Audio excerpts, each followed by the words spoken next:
Touring talkies ரசிகர்களுக்கு வணக்கம். வாங்க லென்ஸ் நிகழ்ச்சிக்கு போகலாம்.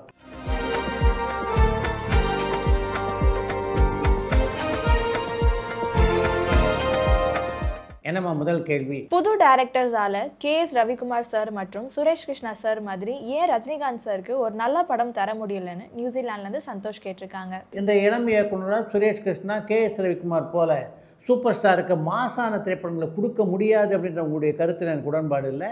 அது போன்ற முயற்சியில் அவங்க ஈடுபட்டாங்கன்னா நிச்சயமாக அது போன்ற படங்களை கொடுக்க முடியும் அப்படின்றது தான் என்னுடைய நம்பிக்கை. மம்முட்டி சாரோட உடல்நிலை எப்படி இருக்குன்னு தோரணமலையிலேருந்து செண்பகராமன் கேட்டிருக்காங்க. மம்முட்டியுடைய உடல்நலம் வெகுவாக தெரியிருக்குது. அதை பற்றி மோகன்லால் கூட சமீபத்திலே வலைதளங்களிலே தன்னுடைய கருத்தை தெரிவித்திருந்தார். பாடல் ஆசிரியரான ஆலங்குடி சோமு தமிழ் சினிமாவில் எத்தனை படங்களுக்கு அவர் பாடல் எழுதியிருக்காங்கன்னு கடலாடியிலேருந்து பாலசுப்ரமணியம் கேட்டிருக்காங்க. ஆம்பளைக்கு பொம்பளை அவசியம்தான் அப்படின்ற யானைப்பாகன் பட பாடல் மூலம் தமிழ் சினிமாவில் அறிமுகமானவர் 41 திரைப்படங்களே அவருடைய பாடல்கள் இடம்பெற்றிருக்கின்றன. கூலி படத்துக்கு A சர்டிஃபிகேட் கொடுத்துருக்காங்க. அந்த படத்தை சன் டிவியில் போடும்பொழுது ரீசென்சார் பண்ணிட்டு போடுவாங்களான்ட்டு விருதுநகர்லேருந்து மாதவன் கேட்டிருக்காங்க. ஏ சான்றிதழ் படங்களை தொலைக்காட்சிகளில் திரையிட முடியாது அப்படின்றது தான் இந்திய அரசாங்கத்தினுடைய சட்டம். அதன் காரணமாக தான் அந்த படத்துக்கு UA சான்றிதழை பெறுவதற்கு நீதிமன்றத்தை நாடி இருக்கிறார்கள் சன் பிக்சர்ஸ் நிறுவனத்தினர். எந்த டிவி சேனல் தலைவன் தலைவி மதராசி வார் 2 தமிழ் டப்பிங் படத்தோட ரைட்ஸ் வாங்கியிருக்காங்கன்னு கோவையிலேருந்து அஜய் கேட்டிருக்காங்க. மதராசி படத்தினுடைய தொலைக்காட்சி உரிமைகளை ZTV நிறுவனமும் தலைவன் தலைவி வார் 2 ஆகிய படங்களுடைய தொலைக்காட்சி உரிமைகளை ஜியோ ஹாட்ஸ்டாரும் பெற்றிருக்கின்றனர். இப்போ டெல்லி கணேசன் சாரோட பையன் என்ன பண்ணிட்டு இருக்காரு? சென்னையிலேருந்து கௌஷிக் கேட்டிருக்காங்க. டெல்லி கணேசன் மகனை பொறுத்த வரைக்கும் திரைப்படங்களில் தொடர்ந்து நடிக்கணும் அப்படின்றது தான் அவருடைய மிகப்பெரிய ஆசையாக அன்றிலிருந்து இன்று வரை இருக்கிறது. அதற்கான முயற்சியில் தான் அவர் இப்போ ஈடுபட்டிருக்கார். இப்போ இருக்கிற AI டிஏஜிங் டெக்னாலஜி மூலமா மருதநாயகன் படத்தை எடுத்து முடிச்சு தியேட்டருக்கு கொண்டு வர வாய்ப்பு இருக்கான்னு ஸ்ரீரங்கம்லேருந்து கார்த்திக் ஸ்ரீராம் கேட்டிருக்காங்க. AI தொழில்நுட்பத்தின் மூலம் மருதநாயகன் படத்தினுடைய படப்பிடிப்பை முடித்து அந்த படத்தை திரைக்கு கொண்டு வருவது அப்படின்றது அவ்வளோ எளிதான விஷயம் இல்லை. ஏன்னா அதுக்கு மிகப்பெரிய பட்ஜெட் தேவைப்படும். அதெல்லாம் தாண்டி அந்த படத்தை திரும்பவும் வெளிக்கொண்டு வருவதிலே கமல்ஹாசனுக்கு ஆர்வம் இருப்பதாகவும் தெரியல. ரவி மோகன் சார் கெனிஷாவோட இருக்கிறது ஆர்த்தி மேம் எதுவுமே சொல்லலையான்னு சேலம்லேருந்து மது கேட்டிருக்காங்க. ஆர்த்தி அவங்களுடைய இன்ஸ்டாகிராம் பதிவுலையும் ட்விட்டர் பதிவுலையும் நீங்கள் பார்க்கல அப்படின்னு நினைக்கிறேன். பார்த்தீங்கன்னா உங்களுக்கே புரியும். நடிகர் அசோகன் சாருக்கு மொத்தமாக எத்தனை வாரிசு, அவங்க என்ன பண்ணிட்டு இருக்காங்கன்னு கள்ளக்குறிச்சியிலேருந்து தவமணி கேட்டிருக்காங்க. நடிகர் அசோகனுக்கு மொத்தம் 2 மகன்கள். அதில் ஒரு மகன் இப்போ உயிரோடு இல்லை. வின்சென்ட் அசோகன் மட்டும்தான் இருக்கார். நடிகர் SV சுப்பையா சார் தமிழில் படம் ப்ரொடியூஸ் பண்ணியிருக்காங்களான்னு கடலாடியிலேருந்து பாலசுப்ரமணியம் கேட்டிருக்காங்க. அம்பாள் புரொடக்ஷன்ஸ் என்ற பெயரில் ஒரு பட நிறுவனத்தை தொடங்கி அந்த நிறுவனத்தின் சார்பிலே SV சுப்பையா தயாரித்த சொந்த படம் தான் காவல் தெய்வம் என்ற திரைப்படம். அந்த படத்தில் சிவகுமாரும் லட்சுமியாவும் ஜோடியாக நடித்திருந்தார்கள். சிவாஜி கணேசன் சாமுண்டி என்கின்ற ஒரு முக்கியமான கதாபாத்திரத்திலே நடித்திருந்தார். அந்த சாமுண்டி அப்படின்ற கதாபாத்திரத்தில் முதல்ல அந்த படத்தினுடைய தயாரிப்பாளரான SV சுப்பையாவை தான் நடிக்கிறதா இருந்தார். அதுக்கு பின்னால் யோசித்து பார்த்ததில் சிவாஜி அந்த கதாபாத்திரத்தை ஏற்று நடித்தால் அந்த பாத்திரத்துக்கான சிறப்பு இன்னும் கூடும், அந்த பாத்திரத்தை இன்னும் அழுத்தமாக அவர் திரையிலே பிரதிபலிப்பார் அப்படின்னு SV சுப்பையாவுக்கு தோணுச்சு. அதன் காரணமாக தான் சிவாஜி அந்த படத்துக்காக அவர் ஒப்பந்தம் செய்தார். தன்னுடைய சக நடிகரான SV சுப்பையா தயாரிக்கின்ற படம் அப்படின்றதுனால அந்த படத்தில் நடிப்பதற்கு ஒப்புக்கொண்ட சிவாஜி அந்த சாமுண்டி அப்படின்ற கதாபாத்திரத்தை நடிக்கிறதுக்கு SV சுப்பையாகிட்டேருந்து ஒரு காசு கூட சம்பளம் வாங்கலை. ஒரு முறை சம்பளம் கொடுக்கறதுக்கு SV சுப்பையா முயன்ற போது அவர்கிட்ட அந்த அளவுக்கு கோபித்து கொண்டாராம் சிவாஜி. மதராசி படத்தோட ப்ரொமோஷனுக்காக AR முருகதாஸ் சாரையும் சிவகார்த்திகேயன் சாரையும் சாய் விசித்ரா நிகழ்ச்சியில் எப்போ பார்க்கலாம்னு சென்னையிலேருந்து கௌஷிக் கேட்டிருக்காங்க. மதராசி படத்தை விளம்பரப்படுத்துவதற்காக AR முருகதாஸும் சிவகார்த்திகேயனும் சாய் விசித்ரா நிகழ்ச்சியிலே பங்கேற்க விரும்பினால் டூரிங் டாக்கீஸ் அதற்கு தயாராகத்தான் இருக்கிறது. Knock Ashwin sir Rajinikanth sir கிட்ட கதை சொல்லியிருக்கிறதாகவும் ரஜினிகாந்த் சாருக்கு அந்த கதை பிடிச்சி போய் ஃபுல் ஸ்கிரிப்ட் கேட்டதாக ஒரு செய்தி வந்திருக்கு. இந்த படம் கமல்ஹாசன் சாரோட ராஜ்கமல் ப்ரொடக்ஷனுக்கு அப்புறம் நடக்குமான்ட்டு ஸ்ரீலங்காலேருந்து மதிஷாந்த் கேட்டிருக்காங்க. சூப்பர் ஸ்டார் ரஜினிகாந்த் கிட்ட நாக் அஸ்வின் ஒரு கதையை சொல்லியிருக்கார். அந்த கதை அவருக்கு ரொம்ப பிடிச்சி போச்சு. அதனால் முழு கதையும் தயார் செய்யும்படி நாக் அஸ்வின்கிட்ட சொல்லியிருக்கார் அப்படின்னு வலைதளங்களில் ஒரு பக்கம் செய்தி வந்து கொண்டிருக்கு.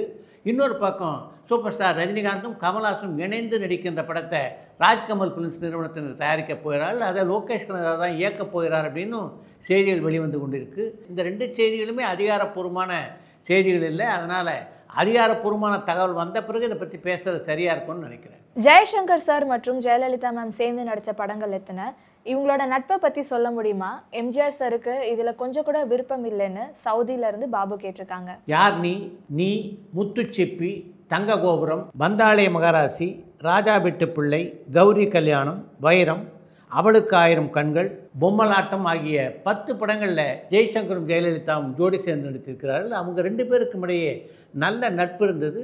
ஒரு காலகட்டத்தில் அது எம்ஜிஆருக்கு பிடிக்காமல் போனது அப்படின்றது உண்மைதான். பிரபுதேவா சார் மற்றும் வடிவேல் சார் பல வருஷம் கழிச்சு திருப்பியும் சேர்றாங்க.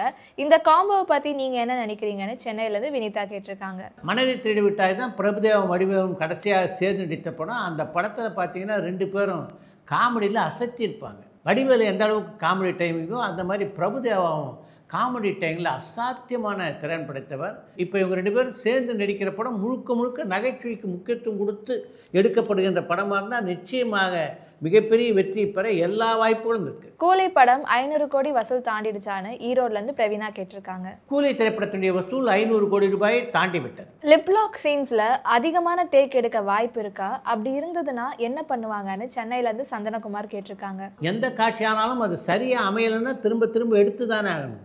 அது லிப்லாக் காட்சிக்கும் பொருந்தும் இல்லையா? தாவணி கனவுகள் படத்தை தவிர்த்து சிவாஜி கணேசன் சார் ஒரு ஃபுல் லென்த் படமாக சுபாஷ் சந்திர போஸ் சாரோட கெட்டப் போட்டு நடிக்கணும்னு ஆசைப்பட்டிருக்காங்களான்னு ஸ்ரீரங்கம்லேருந்து கார்த்திக் கேட்டிருக்காங்க. தந்தை பெரியாருடைய வேடம் உட்பட பல வேடங்கள் நடிக்க வேண்டும் என்பது சிவாஜியுடைய ஆசையாக இருந்தது. அதில் நேதாஜி சுபாஷ் சந்திர போஸுடைய வேடமும் ஒன்று. சிவாஜி சார் நடித்த சித்தூர் ராணி பத்மினி படத்தோட டைரக்டர் பற்றி சொல்லுங்கள். அந்த படம் வெற்றி படமா தோல்வி படமானு சென்னையிலேருந்து கௌஷிக் கேட்டிருக்காங்க. சித்தூர் ராணி பத்மினி திரைப்படம் வெற்றி படமாக அமையல. வெற்றி படமாக அமையாது மட்டும் இல்லாமல் கடும் விமர்சனத்தை எதிர்கொண்ட ஒரு படமாகவும் அமைந்தது. சிவாஜி கணேசன் இப்படிப்பட்ட கதாபாத்திரங்களை நடிக்கலாமா அப்படின்னு கூட பல பத்திரிகைகள் அந்த காலகட்டத்திலே கேள்வியை எழுப்பியிருந்தன. அந்த படத்துடைய கதாநாயகராக நடித்தது அற்புதமான நடனமாடும் திறன் பெற்ற வைஜெயந்தி மாலா. அவர் ரொம்ப அழகாக நடனம் ஆடுவார் அப்படின்றதுனால அந்த படத்தில் அவர் நடனம் ஆடுகின்ற காட்சிகள் பலவற்றை அந்த படத்தின் இயக்குனரான நாராயணமூர்த்தி சேர்த்திருந்தார். சித்தூர் ராணி பத்மினி நடனம் ஆடியதாக வரலாற்று குறிப்பு எதுவுமே இல்லை. அதனால் அந்த செய்கை அந்த காலத்தில் கடுமையான விமர்சனத்துக்கு உள்ளானது. மியூசிக் டைரக்டர் கேஜே யேசுதாஸ் ஏதாவது படத்தில் நடிச்சிருக்காங்களான்னு கடலாடியிலேருந்து பாலசுப்ரமணியம் கேட்டிருக்காங்க. மலையாளத்திலையும் தமிழ்லையும் பாடகராக பல படங்களை யேசுதாஸ் நடித்திருக்கார். அவர் நடித்த படம் அப்படின்னு குறிப்பிட்டு சொல்லணும்னா மலையாளத்தில் நடித்த 2 திரைப்படங்களை சொல்லலாம். அந்த 2 திரைப்படங்களும் கதாபாத்திரமாகவே மாறி நடித்திருந்தார் யேசுதாஸ். சினிமா உலகத்தில் உத்தமர் யார்? ஏதாவது 3 பேர் சொல்லுங்கன்னு சென்னையிலேருந்து சந்தனகுமார் கேட்டிருக்காங்க. உங்களுடைய கேள்விக்கு பதில் சொல்லணும் அப்படின்னு எனக்கும் ஆசையாக இருக்குது. நான் 3 உத்தமனுடைய பெயரை குறிப்பிட்டு சொன்னால் மற்றவர்கள் எல்லாரும் உத்தமர்கள் இல்லை அப்படின்னு அர்த்தமாகி விடாதா? அதனால் உங்களுடைய கேள்விக்கு பதில் சொல்வதை நான் தவிர்க்கிறேன்.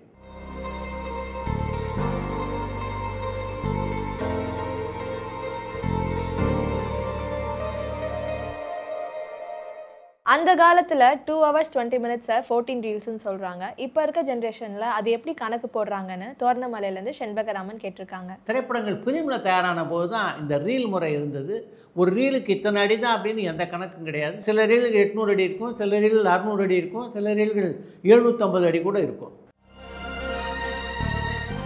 அடுத்து இன்று ஒரு தகவல். பிஆர் பந்துடைய இயக்கத்தில் உருவான கப்பலோட்டி தமிழ் படத்தில் இடம்பெற்றிருந்த பாடல்களில் என்று தனியும் இந்த சுதந்திர தாகம் என்ற பாடலும், வெள்ளிப்பனிமலையின் என்று தொடங்குகின்ற பாடலும், தண்ணீர் விட்டோ வளர்த்தோம் என்ற பாடலும் மிகவும் பிரபலமான பாடல்கள். இன்று வரையிலே அந்த பாடலுக்கு லட்சக்கணக்கிலே ரசிகர்கள் இருக்கிறார். அந்த பாட்டை அற்புதமாக பாடியவர் திருச்சி லோகநாத்.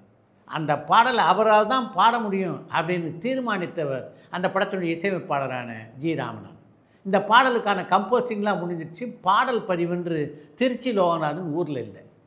வேறொரு கச்சேரிக்காக அவர் வெளிநாடு சென்றிருந்தார். அவர் ஊரில் இல்லாதனால இந்த பாடல்களை எல்லாம் வேறொரு நல்ல பாடலை விட்டு பதிவு செய்து விடலாம் என்று அந்த படத்தின் இயக்குனரான பிஆர் பந்துலு சொன்னபோது ஜி ராமநாதன் அதை ஏற்றுக்கொள்ள மறுத்தார். இந்த பாடல்களை பொறுத்த வரைக்கும் வேறு யார் பாடினாலும் இந்த பாடல் சரியாக அமையாது. அதனால் அவர் வர்ற வரைக்கும் காத்திருந்து இந்த பாடலை பதிவு செய்யணும் என்று ஜி ராமநாதன் சொன்னபோது அவருடைய யோசனை அப்படியே ஏற்றுக்கொண்டார் பிஆர் பந்துலு.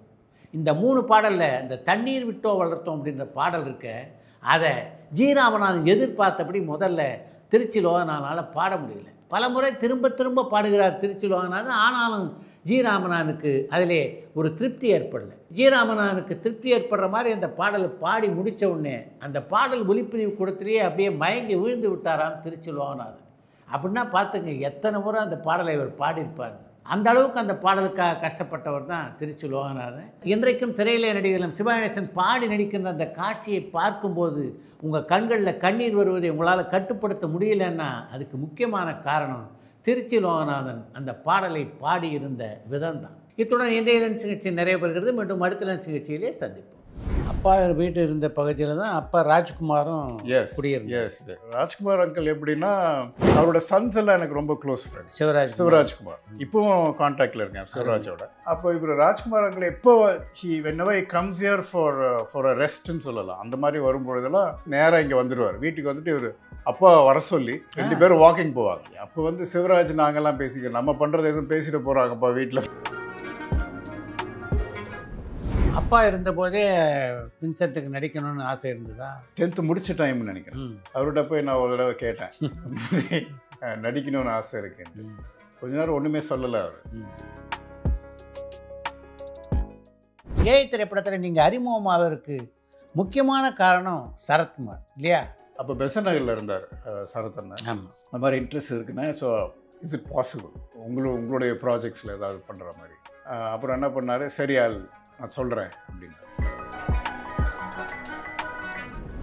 ஆடிஷன் எக்ஸ்பீரியன்ஸ் வந்து ஆக்சுவலாக நான் அவ்வளோ கான்ஃபிடெண்ட்டாகவே இல்லை. ஏன்னா அதுக்கு முன்னாடி நான் வந்து கௌதம் மேனன் சார் படம் காக்க டைமில். பரபரப்பான சினிமா செய்திகள், நட்சத்திரங்களின் பேட்டிகள், சினிமா வரலாறு ஆகியவற்றை பார்க்கவும் படிக்கவும் உங்களுக்கான இணையதளம் touringtalkies.co.